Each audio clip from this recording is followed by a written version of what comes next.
in Clubroom. Again, my name is Mark Moyer, and the mission of what we're trying to do here is really bring together athletes in business and really cover a lot of relevant topics that really work for both athletes and entrepreneurs. Also, a little bit about what I do. I work with athletes and I help them make that transition from when they retire from their sport to what they do next. I also happen to write a book called Win Again, which is, strangely enough, the name of all this stuff around here. And it's chock full with all kinds of advice on how to decide what is your true calling, kind of a thing, professionally and personally. And then from there, how to develop a network that can help you become better at making introductions to meeting people that can get you into those meetings that lead to interviews and offers, how to negotiate offers, how to ace your interviews, all that kind of stuff. But it's my second favorite book of all time. Anyways, also want to thank all of our supporters and sponsors and so forth. The first one I'll talk about super fast is NeuroGuard Plus. This right here, folks, is a mouth guard, but it's not a mouth guard because people think of mouth guards as something that will prevent damage to their teeth. This right here has a 99% rate of reducing the risk of concussions. It fits only on your lower jaw, your lower teeth, and it puts your jaw in its proper physiological position so that all of those concussions that happen these days in every sort of sport, the military, etc., can be gonzo. This thing is amazing. NeuroGuard Plus. Secondly, Electrolyte Boost. New packaging, looks freaking awesome. It's also been passed by the Banned Substances Control Group, BCSG, so it's certified for anybody to consume it. It tastes great. It makes you feel awesome. It replenishes your electrolytes. Cognizant in it makes you sort of reduce some of that brain fog. This stuff is great. And I'm really excited to have a couple of great guests in with me today. I've known Eric for 612 years. We met... Only you're that old.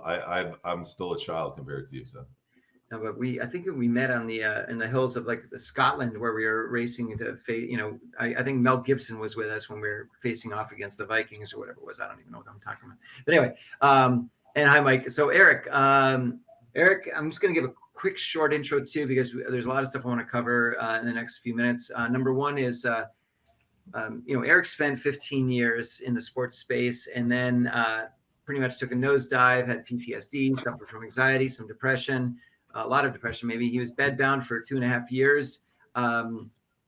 When he talks about it, it's really compelling to hear the story for sure. But he managed to climb out of the abyss and back in, was it 18, founded Same Here. Back then it was we're all a little crazy.org, but and that's when I first met him at his grand opening event or the launch. So I've known him for several years. Absolutely love his mission and the work that he does. Not only as Eric's spoken to, hundreds of times and positively impacted thousands and thousands of people, but it continues to spread the word of, reducing the stigma and eliminating the stigma of how people perceive mental health, especially today we'll talk about in the world of sports. So Eric, thanks for being here. And Michael was born and raised in DC, attended Georgetown where he kicked a lot of ass there. I'm not going to bother with statistics because who cares? He just kicked ass. He was drafted by the Knicks back in 2003 and number 9 overall. Played for a couple of years with the Bulls, wherever they are. And then sort of sporadically caught on here and there and played overseas and all, but also had some issues and struggles throughout that time. And we're going to talk about that. Currently coaching at Yeshiva. Are you still at Yeshiva? This season I was not there, but I've been there. Yes. I'm not planning to go back. Yeah. Good. And, but also speaking and really sharing his story and also impacting tons and tons of people. So gentlemen, thank you both for being here. I really appreciate it. I think I want to just start right in because, the mission, Eric, of Same Here is really to not just sort of bring in these athletes and celebrities to be a part of the movement and so forth, but it is to really but demonstrate to people. And tell me a little bit about the 1 in 5 versus 5 in 5. I know you have a little piece about that. Yeah, and even my joking relationship with Mark, I can give him a hard time, even in the intro, right? And part of that maybe falls on me in terms of old materials that people look at But like, look at the way that Mark introduced me. So he said anxiety, depression, PTSD, and then he said his organization that looks to end the stigma. And what I challenge everyone to do in a fun way is look at my post from yesterday on LinkedIn. I don't mean that in a hoity-toity way. Like, look at my post, like my posts matter. I mean that in a way of look at how I discussed the term stigma in this space and how much even using the term slam, stop, dunk, erase, hit, strike out, stigma actually hurts us in this space.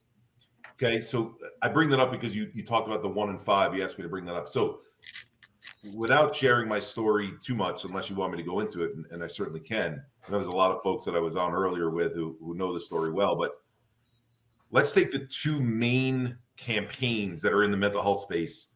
I discovered this in 2017 when I started looking at the websites. It's 2024 now, 7-ish, 8-ish years later, and the same campaigns still remain as the mental health trends continue to go all in the wrong direction.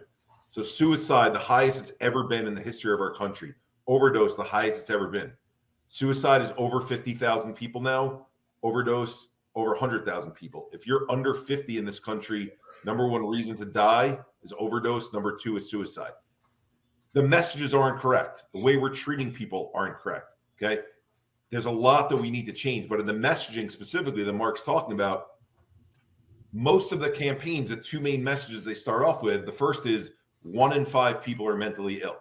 So Mark's introduction to me, anxiety, depression, PTSD, right? When Mike and I first started working together, it would be considered like PTSD or depression, right? The problem is when we look at it through that lens of labeling and disorders and 1 in 5 people, then the question's got to be asked, what are we telling the other 4 in 5 people, the other 80% of the population? And I'll take it a step further. It's not only 80%, it's actually 90%. Because by their own statistics, the folks like National Alliance on Mental Illness, the folks who put all these statistics out there, they'll say that half of the people who would have a diagnosable mental illness don't ever get help. So now of that 20% that would be diagnosed, half of them are not. So that's 10% there, plus the other 80% who don't believe they have it. Well, why is there stigma? Before I get into the stigma campaigns in a second, is because 90% of the population goes, that's not me. I don't have it. Cool. I care about the other people that do. We'll worry about them, but fine. I don't fall into that category, whether because you don't like labels or you don't believe you fit into a category or whatever it is. Add to that the subjectivity of what a label is. There is no disease in the body for depression. There's no disease in the body for anxiety. There's no disease in the body even for bipolar, even though there's biological markers. There's no disease in the body. These are all shifts of the nervous system getting us to a place of dysregulation that then our gene expression shows in the form of symptoms that get clustered together in these things. Your symptoms look like this thing. You've got these 5 symptoms of this list of 20 or more. That's depression. This list of symptoms of 5, that's anxiety. And then what happens is, because Mike gets, I'm making this up, diagnosed with anxiety, but Eric gets diagnosed with PTSD, then it becomes, well, shit, Mike and I can't be friends and talk about our stuff because we have different things. And when we have different things, we can't relate to one another. That's bullshit. Okay. The flip of that is, now let's go to the stigma campaign, and it'll probably introduce Mike's story really well and how Mike and I got to know each other and why I'm a very big proponent of how impactful and powerful Mike's story is. So the second campaign, Stop the Stigma. And here we are in a venue where sports is the backdrop, right? Mark's business is helping athletes. This is the Win Again Clubroom. There's athletes and business people that come together. Okay, look at all of the campaigns now in sports off of the first campaign in mental health to talk about this was NAMI's Stop the Stigma. So now let's go to every other sport. Baseball has Strike Out the Stigma. Football has Kick the Stigma. Hockey has Slap the Stigma. Tennis has Hit the Stigma. You see where I'm going with this, okay? It's an action word to get rid of this thing called stigma. Flip that for a second. Let's use cancer campaigns. When you say F cancer, that's an awesome rallying cry. Why? Because cancer is a virus, and human beings, all 7 billion of us, 8 billion of us, depending on what census you look at, want to get rid of cancer. So when we say F cancer, awesome. We're all in it together going against cancer. When you say stop stigma, kick stigma, stigma's formed by human beings. So go back to that 1 in 5, 4 in 5 issue. When the Mikes and Erics of the world are standing up and going, stop the stigma, break the stigma, kick the stigma. We're not just saying that into the universe and hoping it goes away. That message is being relayed to other people who are on the other side of this concept of stigma, saying, you're the issue, you're the reason. Stigma is formed by human beings forming unfair opinions and judgments about other human beings. If we keep saying stop, break, stomp, strike out the stigma, all we're doing is separating these two groups further. What brings us together is our commonalities, hence the name Same Here. You and I were the same. And that backdrop will hopefully help frame how Mike and I not only became collaborators, but really friends. Go to Islander games together, and families know each other. And so, an athlete that Mark knows as well, a guy named Theo Fleury, NHL player. So when I started looking at what was happening in the space in end of 2017, beginning of 2018, and a lot of the things that I just shared about, so many of these messages are polarizing and are making it binary. I said, if I'm going to help be a part of changing the narrative, right? One of the organizations that does that, how do I harness the power of the space that I used to be in, which was professional sports? Okay, I can get relationships with athletes in some way, either because I worked with them previously or because there's someone that has a connection to a connection because I worked in the space previously. The facetious thing is, for those people who work in sports, when you're on the business side, usually business and sports are kind of like church and state. They don't really mix much. So didn't have as many direct contacts. I had a lot of contacts with the alumni because they work with the business side. But I saw this guy, Theo Fleury, writing about mental health around the time when I shared my story on LinkedIn. And what Theo shared, here's the key. Theo did not share, my name is Theo Fleury and I suffer with PTSD. Here's the challenges of what I go through. For anyone who's suffering in a similar way, I got your back. Come join me. Theo instead led with the opposite. What happened to me? He led with, I'm Theo Fleury and I was raped 150 times by my male coach.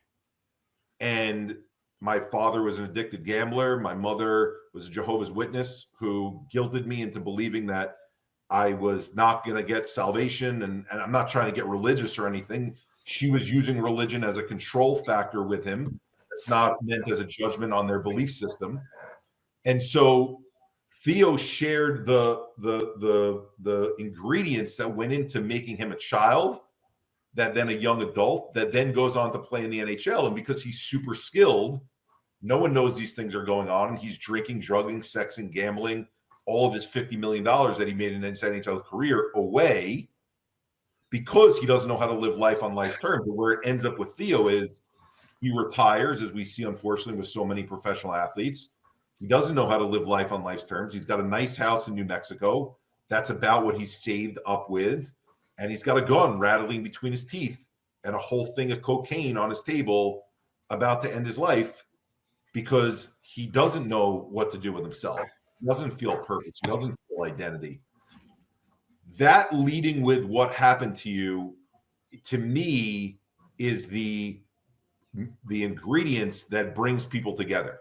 Because, my story is about my brother being sick for 20 years and cancer and septic shock and kidney transplant and coma for 3 months and, a femur bone broken. And you hear in all those things, you hear sibling being sick, right? If you take the generic pieces of that out there, you hear organ transplant, you hear coma and someone being in the hospital for a while. The generalities of what I share, we've got these beautiful things in our brain called mirror neurons, and we hear someone tell a story and we can't help but our mind goes, wow, that's similar to me. What did I experience that's like that? Now, same, right? I've been through something similar. It wasn't exactly that, but it was kind of like that. And now you feel like you're in the club instead of you're out of the club. And if Theo had led with, I have PTSD, people go on the outside and go, I don't have PTSD, but sure, share your story. Right. But there's a lot of people, unfortunately, who've dealt with being a victim of sexual abuse There's a lot of people who have had family members who've been addicts of some sort and have had to grow up in those environments. Now it's relatable. Now you feel a part of it. So the concept the same here is that it's not 1 in 5, it's 5 in 5. Everyone has a story of challenging, stressful, and traumatic life events they've been through. And that 5 and 5 lives across a continuum instead of it being binary. It's not you have depression or you don't, you have anxiety or you don't. It's that you're living across this continuum of your nervous system constantly fluctuating. So as it leads to Mike, and I won't take away a lot of Mike's thunder of his story, is I get introduced to Mike, and I don't even remember how I got introduced to this first guy, but someone that a lot of folks on here will probably be familiar with, a guy named Tamir Goodman. Tamir was known when I was growing up, and Michael probably laughed because it was the era that he was growing up too. Is Mike, Tamir was known as the Jewish Jordan, right? Like he was on the cover of, RIP to Sports Illustrated, but on the cover of Sports Illustrated, and it said the Jewish Jordan and redhead guy wearing a yarmulke, and so like it was a really cool, different thing. Now, granted, Tamir would be the first one to say my career didn't pan out to being the Jewish Jordan, right? He's a tremendously gifted athlete. He played at Towson and then became a big name for himself in Israel. But Tamir and I were introduced. Tamir touches in the mental health space in terms of his advocacy, but he's doing a lot more. If people follow what he's doing with Nets, with Aviv Nets, and getting his product out there. So he was like, "Oh, you got to meet my buddy Mike Sweetney." I'm like, "Mike Sweetney? Of course I know Mike Sweetney. I'm a Knick fan."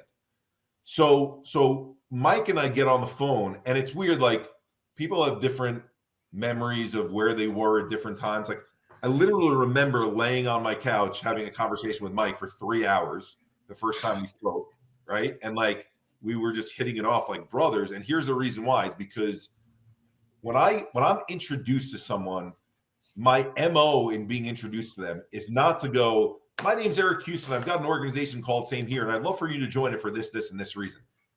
Like even if that was my end goal, which is not, I would never start that way. That's the worst way to start a relationship and a conversation with someone. So I started with Mike. A lot of the stuff I didn't share here, but a lot of stuff folks already know. It's like, "Mike, look, dude, like I was the chief revenue officer of the Florida Panthers. I'm 6 months into my tenure there, and my brain and my body just give out on me. And I thought it was all these things, depression, anxiety, PTSD, because that's what all these doctors labeled me with. But I come to find out after failing 52 different medication trials and TMS therapy and shock therapy, inpatient at a psych ward, that it's all from all the shit that I went through with my brother getting sick, building up in my nervous system over time, me coping with it through accomplishment and getting the next job, going to the next city. And then eventually, like what had built up inside of me became too heavy, and then my brain and my body just gave out."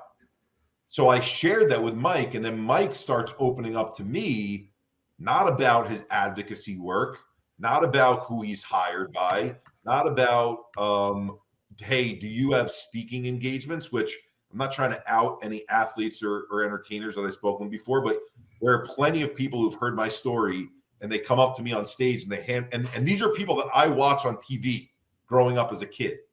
They're big names, and they hand their business card to me and they go, "Eric, I'm in this space. If there's ever a speaking arrangement that you have, I'd like to be a part of what you're doing. Please reach out to me." That's not coming from the heart at all. So the story that Mike's about to share with you all came to me in how he shared it. It felt like Theo sharing. It felt like a human being going, "Dude, like, thank you for sharing what just happened with your brother.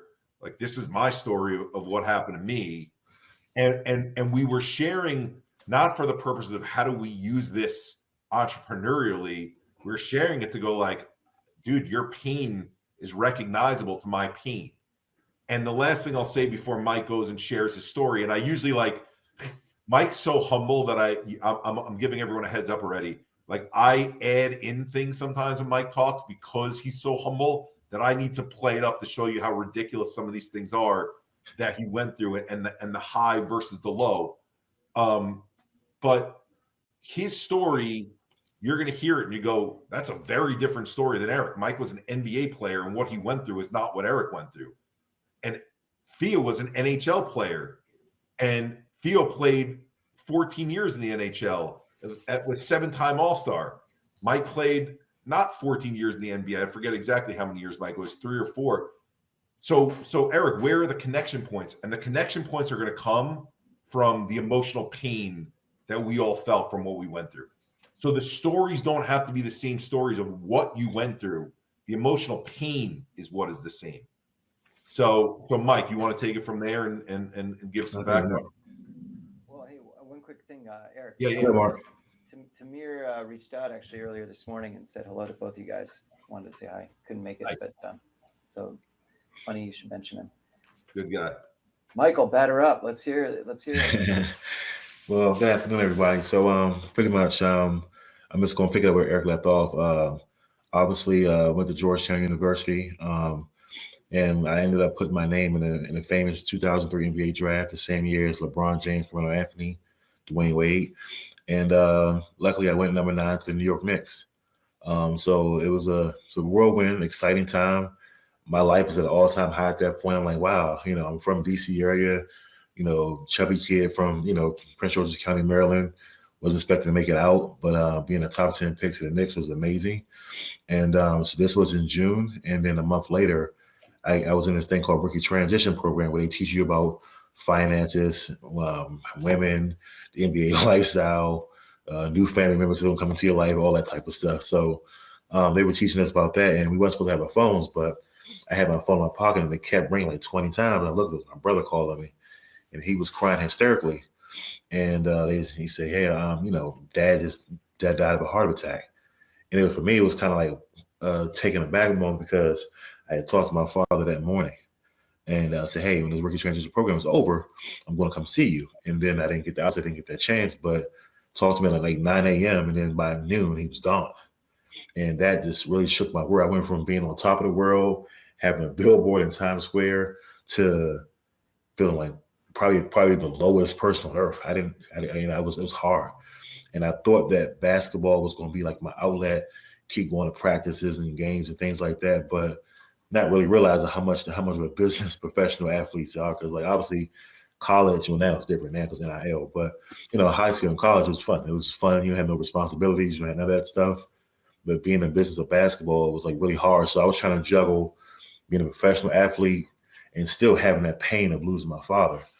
And slowly but surely, as the season started creeping up, I just started feeling like, all the signs, like loneliness. I started being agitated, started being angry, having suicidal thoughts, attempting suicide. Got to a point like I can't believe, like, wow, I really tried to, take my life while playing in the NBA. It was one of those hardest points in my life. I went from within a month span being on top of the world to the lowest point lowest point. But I think for me, now, obviously, it's different because we're all having these conversations. But back in 2003, mental health is not what it is now. It was frowned upon. You were depended as weak. If you say, hey, I'm depressed or I have X, Y, and Z, I'm probably been kicked out of the league ASAP. Let's see how they treated like mental world peace. Obviously, he lets it be known, hey, he had mental health issues, and everybody treated him a certain way. But he had a name for himself, so he kind of hung around, but he still treated him horribly. And I just knew, like, wow, if I speak of what's going on for me, then I'm going to be done. So I suffered in silence for 5 years. I just try to say, being my macho man, I can fight through this. I can get through this. I'll be all right. I'm going to keep fighting. But I was doing it alone. Nobody knew. My teammates didn't know. Even my own mom didn't know. Only person that really know was, wife. Well, she's my girlfriend at the time, but wife now. She saw me every day. She saw me going out to the world. Hey, world, life is great, man. I'm doing awesome. But behind closed doors, I'm a wreck. I'm mad at the world, breaking stuff, locking myself in rooms, not talking to anybody, wouldn't talk to her for days, wouldn't answer my friends' and family's phone calls. So I was what you call a professional master. And there's so many people like that in this world. And I'm going to let Mark take this next question, but I'm going to pick it up after this. Do you mind if I add to because every time I hear Mike's story and it you hear it, and then put yourself in the shoes for a second, because I've had people come to me and go, I want to normalize the conversation. Who should come and talk? And I want the value of what Mike shares, because people go, how's someone going to relate to an NBA athlete who gets drafted in LeBron James draft? And I go, okay, take a step back for a second. LeBron gets drafted number 1 in 2003. Carmelo went number 3 that year. Dwayne Wade goes number 5. Okay. I'm a Knicks fan. I was working for the NBA at the time, so I have to be straight-faced and I can't really share any emotion. But Patrick Ewing had just retired from the Knicks, from Georgetown. Here you have a guy who's runner-up for Naismith Player of the Year from Georgetown, plays kind of like Charles Oakley, who all the Knicks fans love. And so we have a high pick. And by the way, the draft was, Mike didn't share this, at Madison Square Garden. Yeah, it was. Yeah. So you've got a huge group of Knicks fans there cheering, wanting this guy to be drafted. Knicks fans never cheer their draft pick. They always think they're smarter than the GM.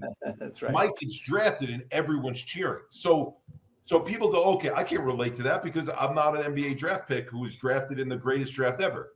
No, but you can relate to, you worked really hard to get someplace and now the payoff is happening. And the lightning in the bottle is caught, and that one moment for you to get what you've been working for, now it happens. And that's what happened with Mike. So that lightning gets caught in a bottle. His dad is there for the draft. Part of what Mike didn't share, it's only because I'm friends with him, I know the story. His dad's been to every single practice he's been at, every game he's played at. Like, he said his dad was like Superman to him because he's like, how the hell does my dad work so much and come to every single game in practice? Like, it's incredible he's in all those places at once. So when Mike goes to rookie transition program, now, again, you're in the room with the 29 other best players in the world surrounding you. So your feeling is even heightened even more. Okay, I arrived and I'm around all these other people. There's the brand of the NBA in front of me. Then the phone keeps ringing. Then the phone keeps ringing. Then the phone keeps ringing. And to go from that, where his dad had just dropped him off, to now, well, what do you mean dad's not here anymore, right? And I'll tell you that, like, even saying it to this day, the reason it's relatable is because everyone has a father. Whether your father was great to you, the way that Mike's was, whether your father abused you, okay? We all have a relationship with our parents in some way. That loss of a prominent figure in our life is a big deal. And so Mike experiences that, going from the height of the lightning in the bottle being caught to now this low being taken down, right? And to be in that place, what that does to spiral someone when, now let's talk about the commonalities. What's Theo's coping mechanism? Being on the ice. What did we hear Michael Jordan say all the time? The court is my sanctuary. What was my way of escaping? Being in the office, helping structure staffs, getting kids to be able to move from one team to the next and helping finding them new positions. Mike's escape for so long was being on the basketball court from anything else. Not that he was dealing, to his point, where he says all the time, it's like my childhood, I can't remember a lot of trauma and things like that. But his way of losing himself in anything that was stressful was being on the court. Well, now all of a sudden, he's dealing with Don Chaney, who's got Antonio McDyess. He's got to play him a certain number of minutes also. That business of basketball side of things is he can't use basketball in the way they did before. Now, all of a sudden, playing basketball is a reminder to him that his dad's not here anymore. Who am I going to be playing in front of, right? So when you hear that story, it's relatable to every person on the planet, even though not, 1% of 1% of 1% of people are ever going to be drafted in that way. But the going from the height that he was at to the low that came essentially overnight to him, and how that pulled him into that vortex that it did, and then the stuff that usually would spiral him up back to a better place wasn't doing it for him. I think that's what makes it so relatable to everyone. Well, Eric, what's interesting about what you mentioned, though, is what makes it more relatable is that we have all been in a situation where something outside of work or outside of something has impacted how we perform in the office. It's something's on our mind, whether it's the death of a relative, whether it's something else, or if it's something something that's going on impacts things. And I know that that's what happened with Mike, that his performance on the court, he may say, and I'll ask you in a second about it, but that didn't have an impact, but of course everything does. And, So then the question is going to be, and I'm going to ask you both about this in a few minutes, how do you come out of that best, or how do you best try to come out of that? But Mike, tell me a little bit about how the death of your father, and then, did that impact your physique? How I know you'd gained some weight. How did you react to all that, and how did it affect your game? So yeah, my reaction was that I know like some people may have alcohol addictions or drug addictions. Food was my drug. I got comfort in eating. I got every times I would have dinner, but I was okay. I'm feeling sad, but let me keep eating some more. It makes me feel good. And next thing you know, that eating turned into me start gaining weight. Not being able to perform like I should have. So I think that was my addiction, and that's what pretty much, because I compare. I'm not trying to shame anybody else that's on alcohol or drugs, anything like that. But it's one of those things I kind of put in the same conversation because I couldn't shake it. Like alcohol trying to shake alcohol, or drug addict trying to shoot certain drugs, I couldn't shake it. And I had to really like dig deep and get the help I needed to like shake that mental part of not wanting to eat for comfort and find other things that make me comfortable when I'm going through something. That's interesting. So what kind of help did you try to seek, or what did you find? So it helped me it's weird because I went to a therapist in the States, and I'm not knocking therapists, they do a good job, but I just had come across a not so good therapist that we did not connect. And luckily I ended up taking a job in Uruguay, South America, to play basketball over there. And the team told me, I kind of told the team what I was going through. And they said, we have somebody for you. But at that point, I was like, okay, whatever. I wasn't really trusting it, really want to hear it. And luckily, I met a guy named Juan over there. We had breakfast, lunch, dinner together. We spent all day together. And he taught me, meditation. He taught me prayer. He taught me how to, let things go. And at that point, I let go. Okay, I'm not an NBA player anymore. What's next? Yes, I am struggling with mental health, but how do I, get through it? And he started giving me all the tools that I needed to get through it. And honestly, I was kind of happy that I got away from the States a little bit, because I got away from the States and got away to disconnect. I didn't have to, be like, obviously me living here in New York or Maryland where I was from, I always had to be asked the question, oh, what happened to your career? What's going on? Every time I walked out of my house, I had to face it. Whereas I was on Uruguay, nobody cared. So it was one of those things. They was happy that I was there. So I think that those two things really helped me disconnecting and just having to reset in my mind. And those two things help, like I said, resetting my mind, getting away. And obviously, Juan giving me those tools kind of helped me a lot. Okay. It's pretty incredible to be in a country like Uruguay where I guarantee you, majority of people have no idea where that is. I mean, you had a quick education. I didn't either. Yeah, I was just saying, I'm going to where? Yeah. Did you develop your Spanish there, or not really? Or so I spent time in Uruguay, South America. I spent some time in Puerto Rico. So I learned how to order food. Not too good, but I learned how to order food. I can communicate a little bit. Am I like fluent where I can have a whole conversation, write a book? No, but do I understand certain things and get stuff done? Yeah. So I picked it up. I mean, look, I think just what you said, the experience of getting away from it all, I'm sure was a huge help. And you still had a chance to play the sport you love, but without the scrutiny, without the eyeballs, without the people on top of you. I think that was probably a big help. So my next question is this for both of you guys, and I'll start with you, Eric. Athletes, it's funny that the public persona, or the public perception of athletes is that they're all, making game-winning buckets. They're shooting, they're hitting home runs. They're doing all this stuff. But in actuality, so many of them do struggle with their mental health. What are some of the tools that you've seen that can really help many of them, even if it's just something that they can do fairly, I don't want to say quickly, maybe that's the wrong term, but something that you feel or you've seen can really help them pretty quickly? Yeah, we did an event in 2018, and Tracy Murray, the NBA player, was event with us. So we had Tracy Murray and this guy Big Joe Foria, who is he was known as Touchdown Joe. With his first year, he played for the Detroit Lions, which, no disrespect if anyone's a Lions fan out there, since I'm a Jets fan. Sometimes that's where careers go to vanish. And that happened in Joe's case. He got some injuries, played for the Patriots a little bit.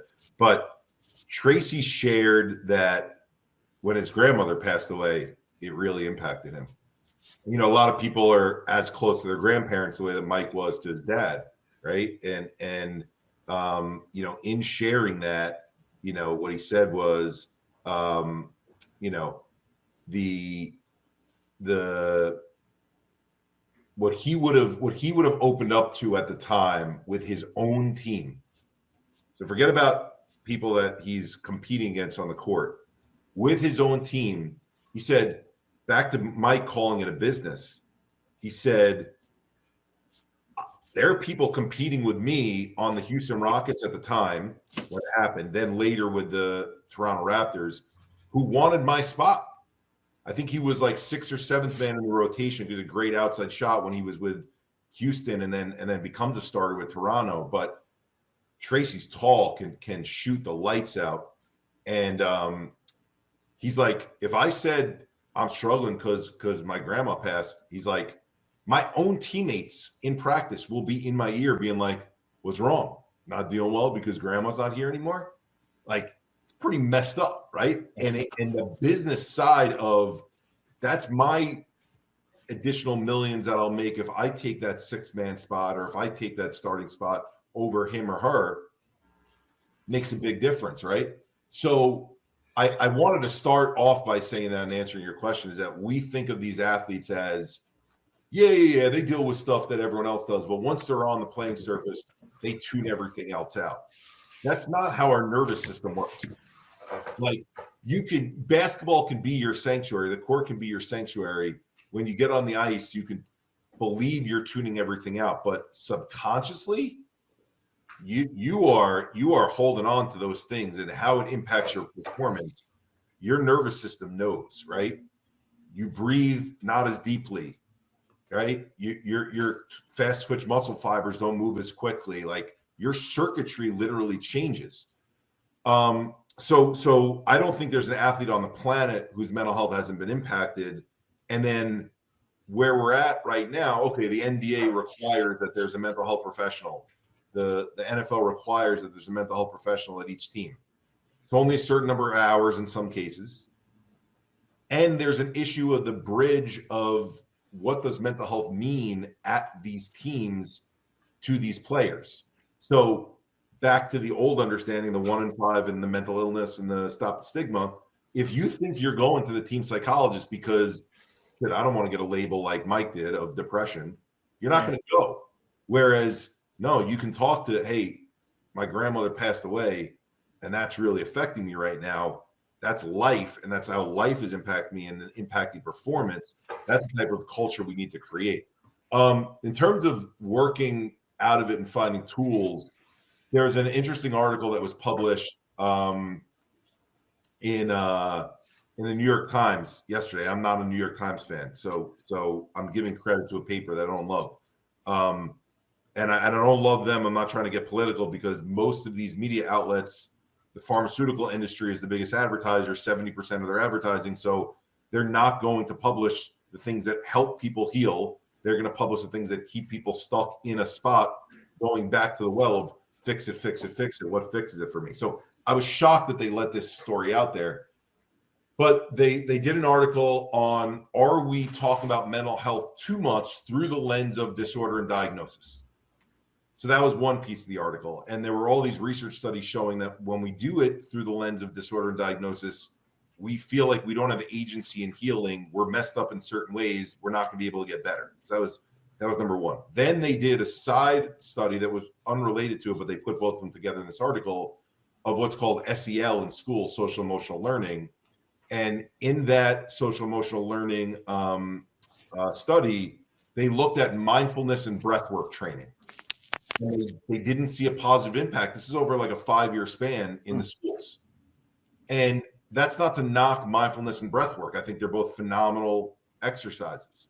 But here's what I would challenge everyone to think about the concept of working on themselves differently is, when you go to the gym for your physical body, you don't go, all right, I got to lose some weight. I gotta burn the plaque in my arteries. So what I'm going to do every day is I'm going to go do bicep curls, right? Maybe Mark does that because he cares about the vanity play of his biceps looking as huge as they do, right? Yeah. But we go to the gym and there's all these different exercises for us to use, from the elliptical to the bike to the Stairmaster, the free weights, universal weights, ropes. We have to get to a place, we call it STAR exercises, stress and trauma, active release and rewiring, which is a collection of evidence-based practices that work physiologically and biologically on different areas of the body from a trauma-informed lens of what is being impacted and what do I need to work on? Because breath work may not work for me. My vagal nerve tone may be great, and I don't need as much of it. But you know what? My amygdala is telling my HPA axis, cortisol, cortisol, cortisol, cortisol. And what do I do to dampen that amygdala function? That's a different exercise per se than just doing breath work, right? If my gut is porous, I may need to go to a functional medicine doctor to change my prebiotics, my probiotics. I might have an MTHFR gene mutation, and that's changing the way in which I'm methylating vitamin B12. And now all of a sudden I'm not making neurotransmitters in my brain. I'm throwing out science mumbo jumbo, not expecting everyone to pick up on that, to say there's a lot of things that go wrong when we live through these challenging and difficult life events. To make the answer and go, here's one thing that works, breath work. That's what Calm did with their app. That's what Headspace did with their app. And it's helpful, but it's still woefully insufficient in terms of creating a gym for our brain the way that we need. And so we need to start normalizing that there's many practices, many different things that we incorporate into our toolbox, and not any singular type of modality. Interesting. Is there a way to, like maybe on your site, for example, to almost like have a cheat sheet of, if this, then this, if this, then this, then I list several of them, or is that still too? Yeah, no, we have it in our app. If you go to Same Here Scale now, it's actually in there. There's a section on the bottom bar. There's a brain with the gym on it, and you can access 10 of the STAR exercises. I didn't come up with these. These are the gurus who've developed them. Dr. Ronald Rudin, who developed havening. Dr. David Grand, who developed brain spotting. These are folks who literally did the research and science behind why do these modalities start to heal the nervous system. And all we tried to do is synthesize them down into simplistic ways that people can understand. Oh, I can listen to that in audio. I can read that. The next step will be doing them in videos. Fortunately, apps take a lot of money to build. And so there's that aspect of it. And we're trying to do it organically instead of taking money, because we don't want to be influenced by the pharmaceutical industry that's going, great, you got this really cool idea that everyone's mental health is impacted and you want to help a lot of people and you want to give them a lot of options. Cool. Now can you tell the sick people that they're sick and you got an answer for them? Because that's how we make money. And I don't ever want to be in that place. Mike knows from doing events with me where, very candidly, we've both been paid, but we don't only do events where we go, sorry, Mike and Eric's number is this amount, and if we don't get this amount, we're not doing it. We take it on a case-by-case basis and we look at it and we go, how do we add value? How does this lead towards more? And if it's making the collective better and it's leading towards more opportunities down the road, let's engage with it. So I'm only speeding up because I know Mike's only got till about 2:25. So maybe if you got more questions for him, Mark, maybe dive in. I guess. Well, I did want to throw back to Mike the same thing. Like, what were some of the things that that really helped you come out, and what are some of the things that you would recommend to other athletes who are currently playing that may be going through some struggles that they don't want to really talk about? I think one of the biggest things I would recommend to athletes, just humans in general, humans or athletes, is talk about it. It sounds crazy and cliche, but I know when I was struggling, I told you I suffered in silence for years, and it kept being a snowball effect. Like I'm thinking, like I can fight through it. Next thing you know, I go from being sad, and next thing you know, I'm locking myself in rooms trying to take pills in my life, and that happened over years. But once I realized how to obviously use my tools as far as meditation, prayer, getting out fishing, washing cars, whatever my hobbies are, to release my thing, but one of the biggest things I do now is talk about it. I might even drive my wife crazy because I'm like, you know what, man, I am stressed out right now. X, Y, and Z is going on. And I realized it released a lot of tension off me. And I think with athletes, I mean, they have it hard. They have social media. They might have a bad game. And say for example, I'm use for example, Kevin Durant. Say if Kevin Durant goes out and have a bad game, just like he just got swept, he just lost the series. Who is to say that Kevin Durant's relative is not going through illness and he's stressed out about that, dealing with that? Sure. Yeah, he's still trying to be a professional. I get it, he makes a lot of money. So people say do your job, but still a human, you know. So I realize guys need to find that balance of like being a human being, also being an athlete, and say, hey, you know what? I had a bad game. Make sure you have a good therapist or a person you trust talking to, and release action. I think most importantly, finding, you know, obviously like those tools that Eric mentioned are huge, the breathing treatments and things like that, but also finding something that makes you happy. Yes, you know, hopefully basketball, whatever, you know, the athlete does, but for me, it sounds crazy. Going out washing a car gives me peace. And or sometimes putting headphones on in the house, listening to like this mellow music that releases stress for me. So just finding what works for you can really help. And then whether it's an hour a day or a couple of hours a day, or maybe 30 minutes, just finding some point of the day and listening. For me, like I said, when I'm going to work on the train, I'll just put on some nice mellow music, and believe it or not, it helps give a good start to my day or ending part of my day.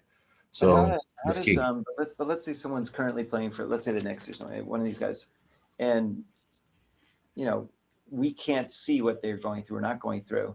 How do you teach? I mean, look, most athletes, 100% of their time is spent on their sport. They very rarely have time for a secondary interest or a hobby or something. What can you? How can you tell them? You know, hey, listen, why don't you? I mean, or maybe I should actually also ask this with Eric, but do the mental health, I guess, the people on the staff, are they telling them this kind of stuff? Or are they? Is there a standard amongst all teams, or is it just everybody's? It's wild. I'm going to reveal the BS that's true, and Mike can vouch for this because he has current players who reach out to him because he's been open. We have current players who reach out to us because we have deals with these leagues in some of the cases, not every one of them. No, there is no consistency. And in college, you read a lot more about the stories in college than you do in pros because the athletes let it leak. If they let it leak in the pros, they probably wouldn't have a job anymore. And if it does leak, it's retired athletes that leak it. But you get a lot of current college athletes who then leave the team because there are still coaches who believe that this is mumbo jumbo, number one. Then number two, even the ones who buy into it, it's a check the box, okay? I'm going to say the elephant in the room with college sports.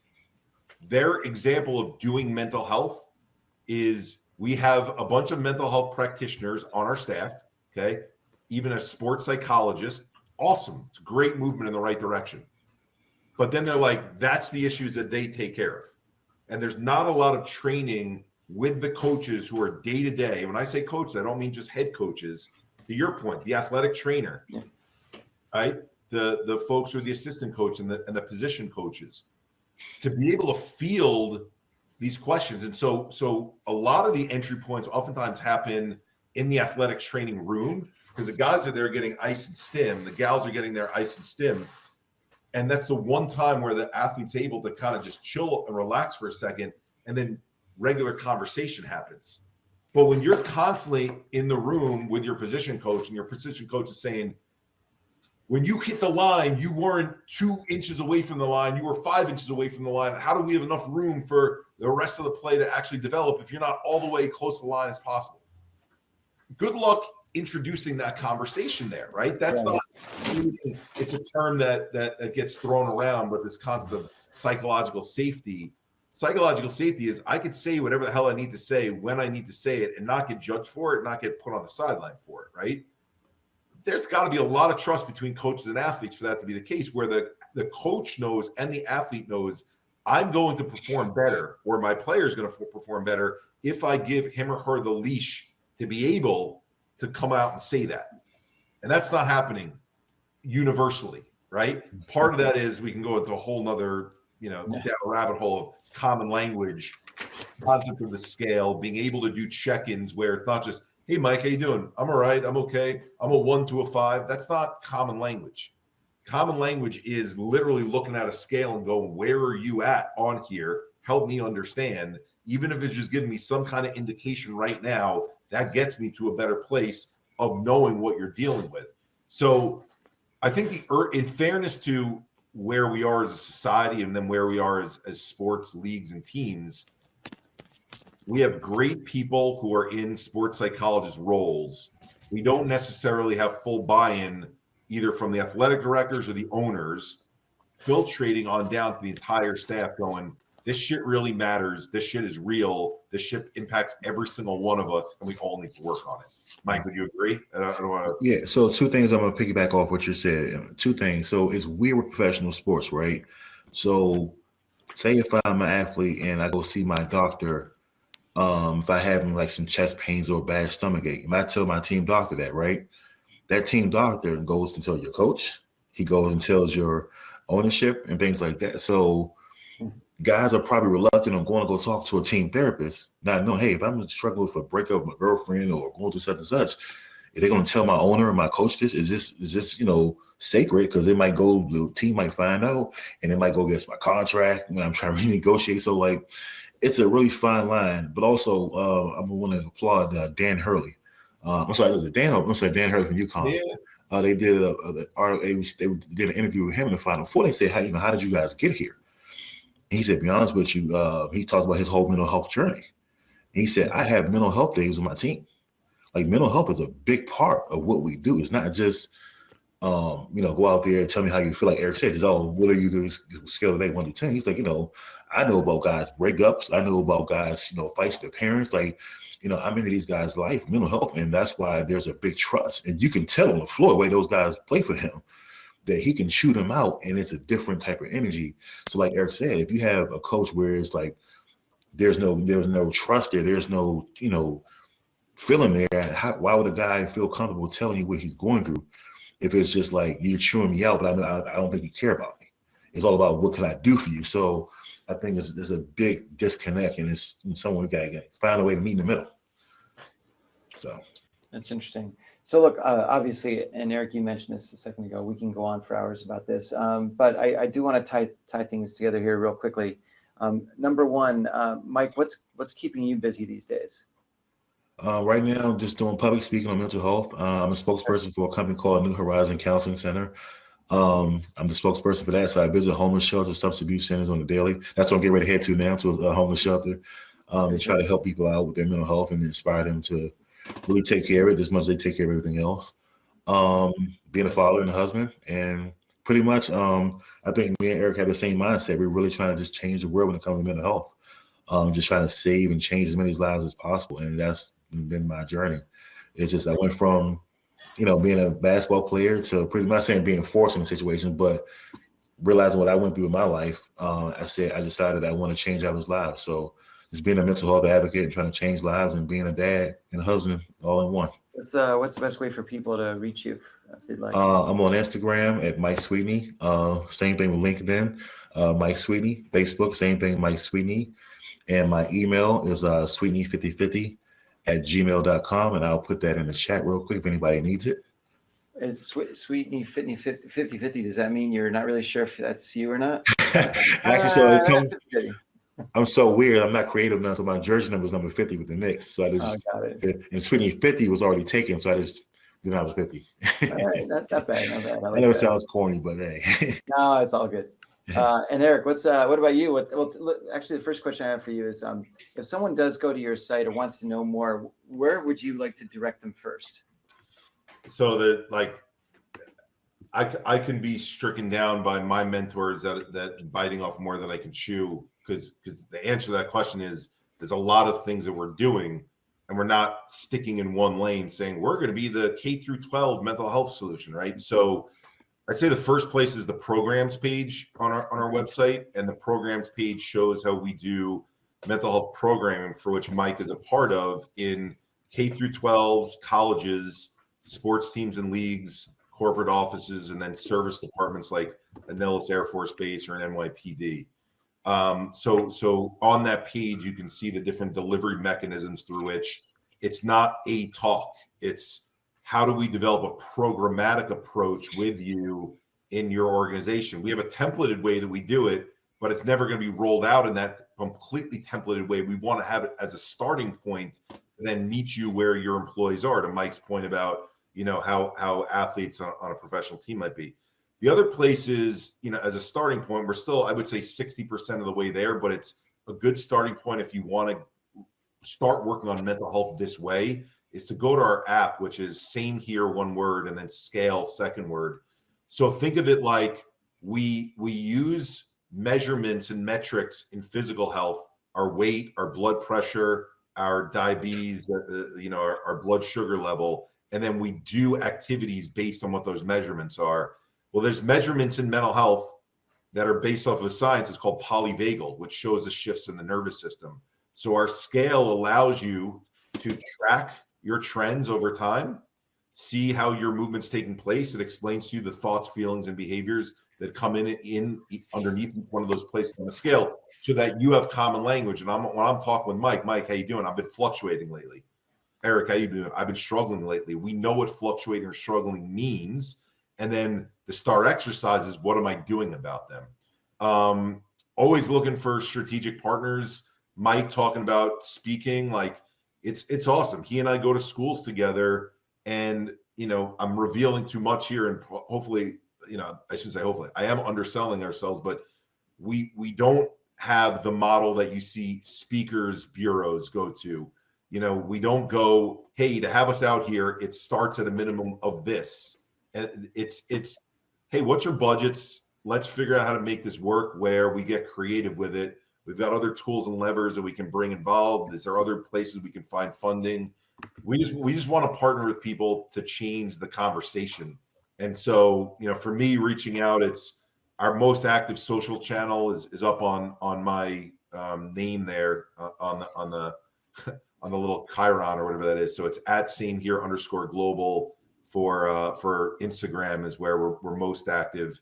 You can find that New York Times article I was talking about there as well. The website is samehereglobal.org. My LinkedIn is just Eric Kussin, Kussin. I was looking through, already got some really nice invitations through LinkedIn from that. So would love to talk with whoever. And I'll just say this is I see some folks and they shared in there the solution that they have. I don't look at mental health as a zero-sum game. I don't think that people who are doing similar things are competitors of ours. I think they're collaborators. There's 8 billion people on this planet who need solutions like this. There's not 1 in 5 people, okay? And if we hold hands and we help people as organizations, nonprofits and for-profits together, explaining that it's 5 and 5, the demand will never slow down to the point where we have too much supply. So let's hold hands and get the information out there, and there's plenty to go around for everyone. That's great. I'm going to share in a second here.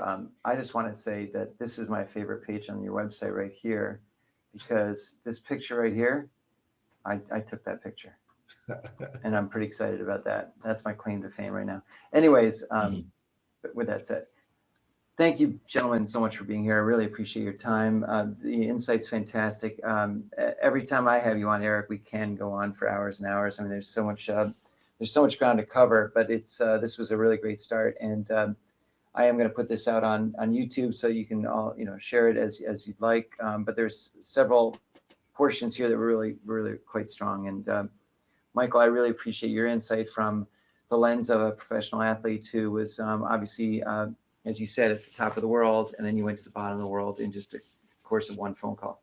And a lot of us go through that and have gone through that, and it's tough to go from here to here and then back up to here. It's a lot harder to climb than it is to fall. Most definitely. Oh, wow, that's Thank you for having us, and thank you, Eric, for the invite. So I thank both of you guys for having me and share this. I'm excited, appreciate it.